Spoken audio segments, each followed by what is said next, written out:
Kasus ini terjadi di Sydney, Australia, pada tanggal 2 Februari 1986.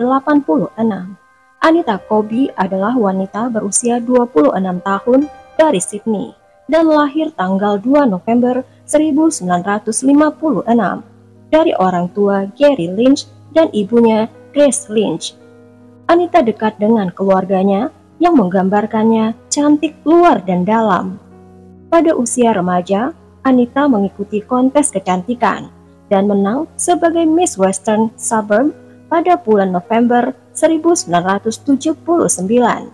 Semua orang mengatakan Anita berpotensi menjadi model. Ibu Anita adalah seorang perawat, dan Anita tidak berminat mengikuti jejak ibunya. Dan semakin dia dewasa, Anita semakin tertarik untuk membantu orang. Setelah lulus, Anita memulai pekerjaan perawat dan mendaftar di sebuah program di rumah sakit Sydney. Selama di sana, Anita bertemu teman mahasiswa bernama John Colby. John mengatakan, ketika dia baru melihat Anita, John langsung tertarik. Tapi John merasa Anita jauh dari jangkauannya. Bahkan John tidak berusaha untuk mengajak Anita berkencan. Selama satu shift, Anita mendekati John dan keduanya mulai mengobrol. Dan tak lama kemudian, mereka makan malam bersama di restoran. Dan sejak itu, keduanya menjadi tidak terpisahkan. Beberapa bulan kemudian, mereka pindah bersama. Mereka berkencan beberapa lama sebelum bertunangan. Tak lama kemudian, Anita hamil. Mereka memberitahukan keluarga dan semua hal berjalan baik pada pasangan itu. Sayangnya, Anita mengalami keguguran. Tapi pasangan ini tetap kuat dan pada tahun 1982, mereka menikah. Mereka menggunakan uang simpanan mereka untuk menyewa rumah, memelihara 2 ekor anjing, dan membeli perahu setelah keduanya pindah ke Cobb Harbor. Di sini, John bekerja melatih kuda. John memasang taruhan pada salah satu kuda yang dia latih, dan John menang taruhan lebih dari $10.000, senilai uang sekarang $51.500. Dengan uang ini, pasangan ini memutuskan melakukan perjalanan keliling dunia bersama. Setelah melakukan perjalanan, John merasa ingin hidup menetap bersama keluarganya. Namun Anita tidak yakin dia menginginkan hubungan mereka lagi. Pada tahun 1986, pasangan itu berpisah. Setelah berpisah, Anita tetap mengabdi pada karir keperawatannya. Anita tinggal dengan orang tuanya di kota Blacktown. Meskipun Anita dan John sudah berpisah, mereka masih bersahabat dan saling peduli. Pada Januari 1986, mereka mempertimbangkan kemungkinan untuk bersama lagi. Mereka bahkan mencari rumah untuk tinggal bersama lagi. Pada tanggal 2 Januari 1986, Anita sudah menyelesaikan pekerjaannya di rumah sakit Sydney pada jam 3 sore. Kemudian bertemu dengan beberapa teman untuk makan malam. Anita kemudian naik kereta api dari stasiun kereta api pusat ke stasiun Blacktown. Anita biasanya menelpon ayahnya untuk menjemputnya. Tapi pada malam itu, telepon umum di tempat itu rusak dan tidak ada taksi yang tersedia. 2 saksi mengingat sudah melihat Anita setelah dia meninggalkan stasiun kereta api. Dalam kegelapan, Anita berjalan pulang sendirian di sepanjang jalan Newtown Road di Blacktown. Ketika tiba-tiba sekelompok 5 pria berhenti dari sebuah mobil curian. Mobil itu tiba-tiba berhenti tepat di samping Anita. 2 laki-laki keluar dari dalam mobil dan menyeret Anita dengan paksa ke dalam mobil. Sementara Anita berteriak minta tolong. Penculik itu menarik perhatian seorang remaja laki-laki berani yang ditemani oleh adik perempuannya dan ibunya bergegas keluar setelah mendengarkan teriakan itu. Remaja itu secara naluri langsung mengejarnya, tapi penculik tidak membuang waktu dan segera pergi dengan mobil sebelum remaja itu mencapai mereka. Remaja itu kembali ke rumah dan menelpon polisi menginformasikan peristiwa mengerikan itu. Remaja itu mengingat beberapa laki-laki di mobil itu. Beberapa orang di kursi belakang duduk lebih tinggi dari biasanya. Kepala mereka hampir menyentuh atap mobil. Hal ini karena laki-laki itu duduk di atas Anita, menahan dan menyembunyikan Anita. Di dalam perjalanan mobil, Anita disuruh laki-laki itu melepaskan pakaiannya. Anita menolaknya dan memohon untuk dilepaskan. Anita memberitahu pada penculiknya bahwa Anita sudah menikah dan sedang menstruasi. Anita berharap bisa mendapatkan belas kasihan dari pria-pria itu. Semua laki-laki itu tidak ada rasa belas kasihan dan mereka memukuli Anita dengan kejam. Pemukulan terhadap Anita sangat parah, hingga hidung dan kedua belah pipinya hancur. Laki-laki menyuruhnya melakukan oral kepada kelima laki-laki itu. Pil itu menuju pom bensin. Mereka mengambil dompet dan uang Anita dan mengisi tangki bahan bakar mereka. Sementara Anita duduk di kursi belakang tanpa pakaian. Anita terus-menerus dipukuli dan dianiaya oleh penyerangnya. Anita dibawa ke lapangan terpencil di Prospek. Anita dipukuli dengan sangat parah hingga Anita tidak mampu berjalan. Anita diseret melewati pagar menuju ladang, di mana pria-pria itu terus-menerus memukulinya selama berjam-jam. Seorang petani yang tinggal dekat ladang itu mendengar suara jeritan. Dia mengira itu adalah suara binatang atau remaja yang sedang bermain-main. Petani itu tidak tahu tentang kenyataan yang mengerikan. Pria-pria dalam kelompok itu menyadari bila mereka melepaskan Anita, maka Anita akan mengidentifikasi mereka. Pimpinan grup itu memutuskan untuk membunuh Anita. Laki-laki itu mengeluarkan sajam dan dengan didesak oleh laki-laki lain, laki-laki itu mendekati Anita. Ketika laki-laki itu meletakkan sajam itu ke leher Anita, Anita memegang sajam itu. Anita memegang sajam itu erat-erat dan terjadilah perjuangan singkat yang menyebabkan jari-jari Anita hampir putus. Sajam itu melukai jari-jari Anita, kemudian melukai lehernya, sehingga kepala wanita itu hampir terpenggal. Salah satu kebrutalan yang tak terduga itu adalah tubuh tak bernyawa Anita diletakkan di atas pagar berduri sebelum kelima laki-laki itu pergi melarikan diri. Mereka membakar pakaian dan semua barang-barang bukti. Ketika Anita gagal pulang malam itu, orang tua Anita percaya dia menginap di rumah temannya. Karena tahun 80-an belum ada ponsel, jadi sulit untuk memberi kabar kepada orang lain. Ketika Anita tidak masuk kerja keesokan harinya, orang tua Anita melaporkan hilangnya Anita kepada polisi pada tanggal 3 Februari 1986. Keesokan harinya, petani yang menemukan jasad Anita di sebuah ladang. Polisi berasumsi bahwa jasad itu pasti Anita, karena orang tuanya baru saja melaporkannya. Cincin perkawinan Anita masih di jarinya. Penyelidik pergi ke rumah orang tua Anita dan menanyai apa mereka mengenali cincin itu. Orang tua Anita langsung mengenalinya. John diberitahu istrinya Anita sudah dibunuh. Berita ini benar-benar menghancurkan John. Dia tidak bisa menerima istrinya sudah meninggal. polisi segera melakukan penyelidikan untuk menemukan pembunuhnya.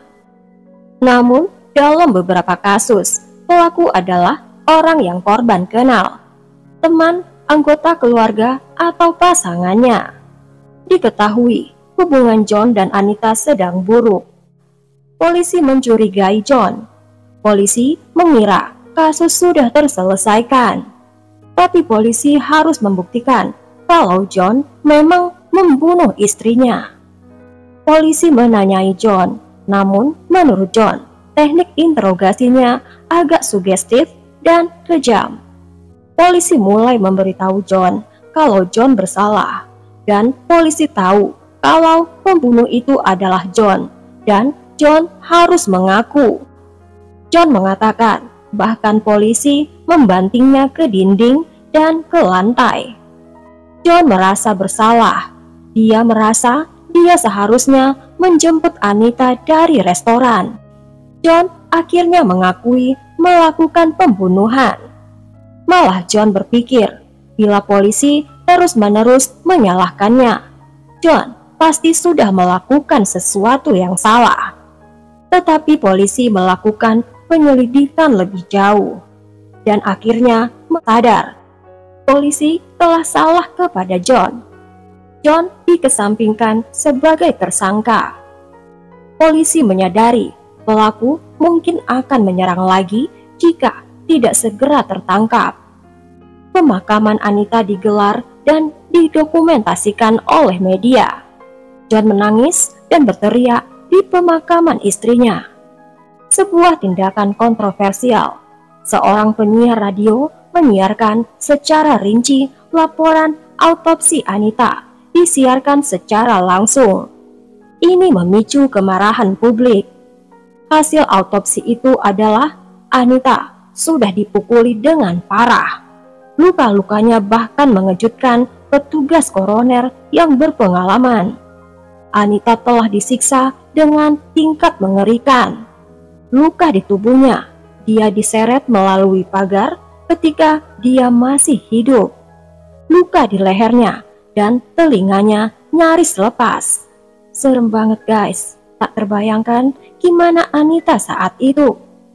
Dia mengalami memar yang luas dan ekstrim di wajahnya, kepala, bahu, kaki, selangkangan, punggung, dan paha.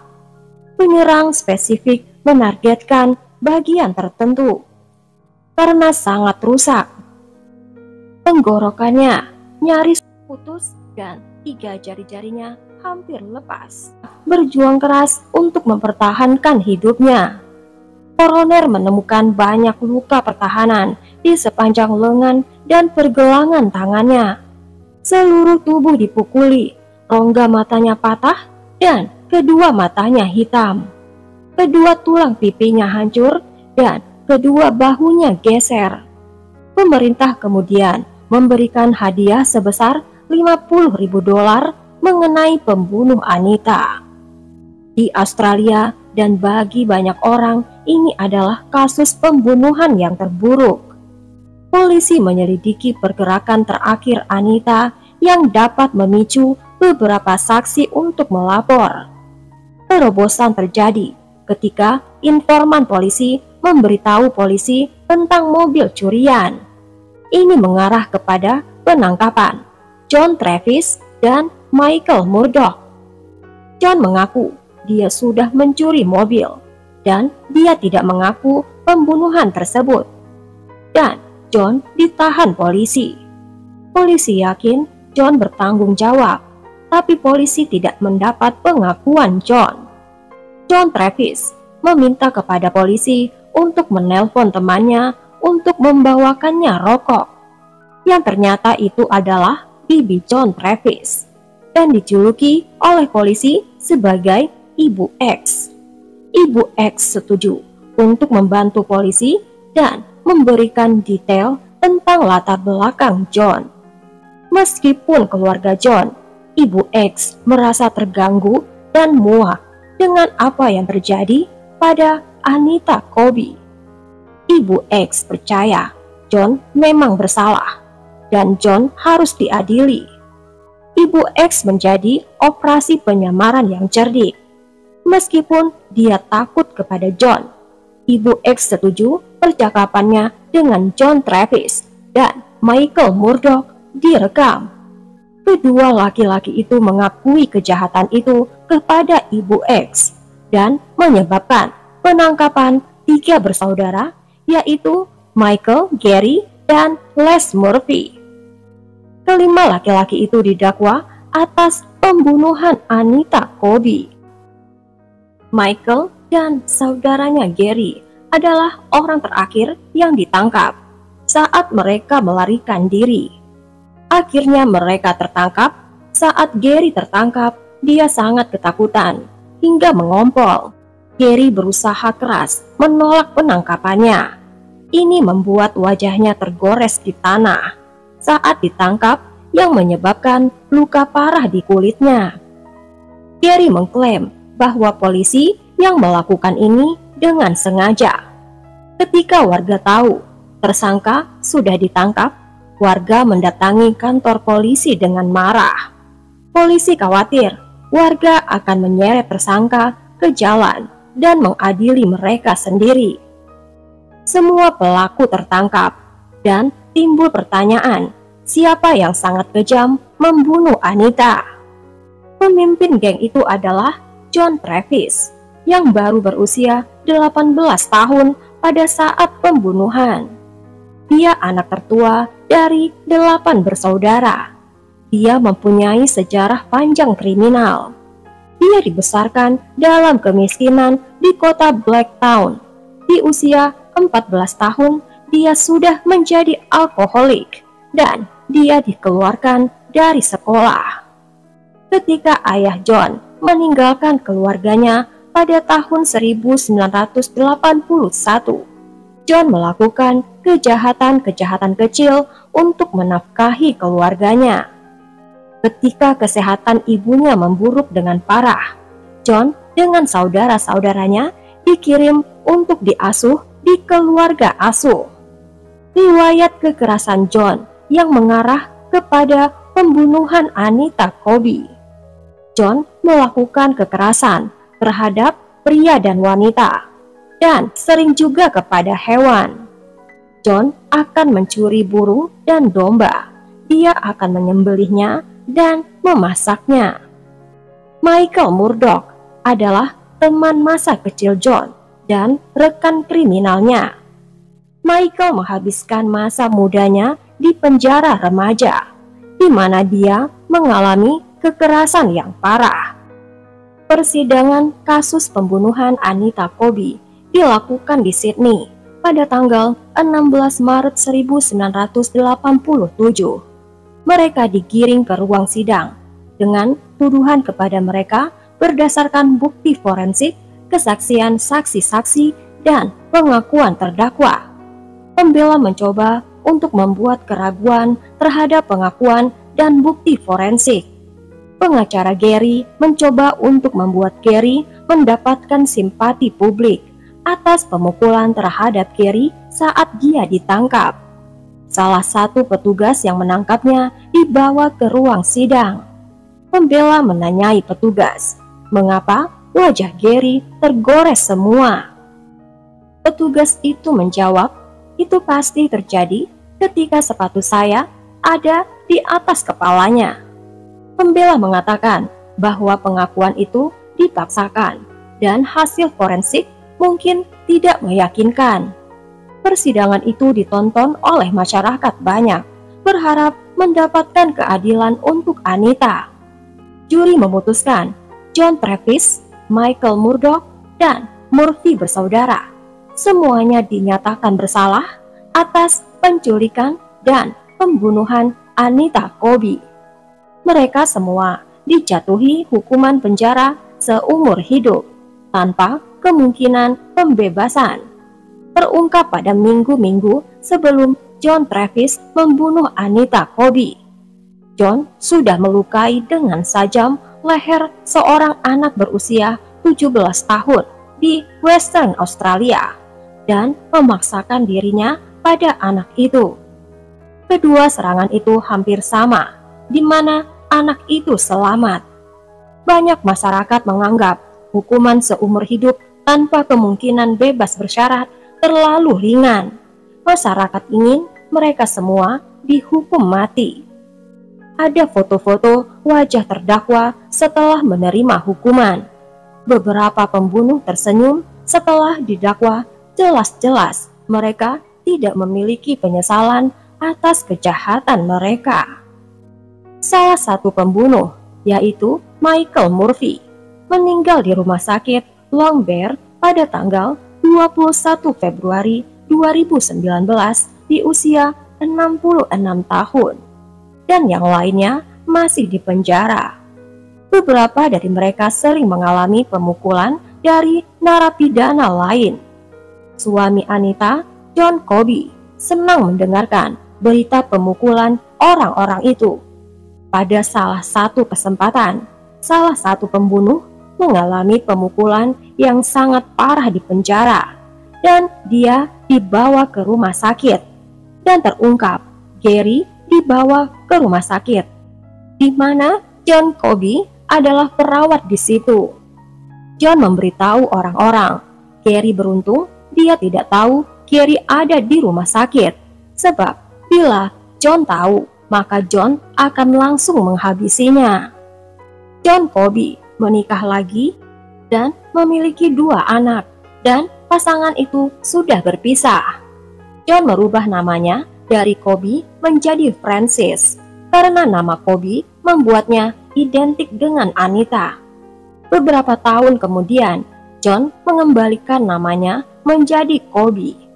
Orang tua Anita berjuang mengatasi kesedihan mereka karena kematian anaknya di sepanjang hidup mereka, dan kini mereka sudah meninggal. Ibu X yang mendapatkan pengakuan dari John Travis di penjara saat ini masih dalam perlindungan saksi. Orang-orang terdekat dengan pembunuh-pembunuh itu tidak suka dengan dia dan ingin membunuhnya. Dia masih menerima ancaman.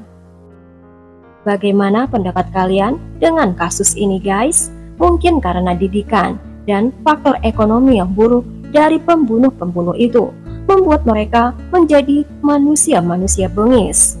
Masih remaja tapi kejam. Perempuan itu harus dilindungi dan disayangi, jangan dikasari.